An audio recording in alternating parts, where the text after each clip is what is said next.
ભજનનો મહિમા ગાયો, સુરદાસજીએ પ્રેમનો મહિમા ગાયો, અને તમારા અને મારા આપણા બધાના જલારામ બાપાએ અન્નદાનનો મહિમા ગાયો છે. તો કોઈને ને કોઈ સંત એવો સંદેશો લઈને આવે છે.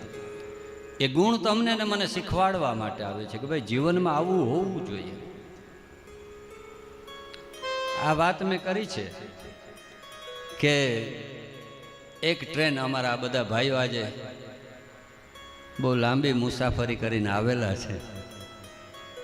રાંચીમાં અમારી કથા ચાલતી હતી અને ચાલુ કથા એ બધું પેકિંગ કરીને નીકળ્યા. આજ સવારે પહોંચ્યા છે.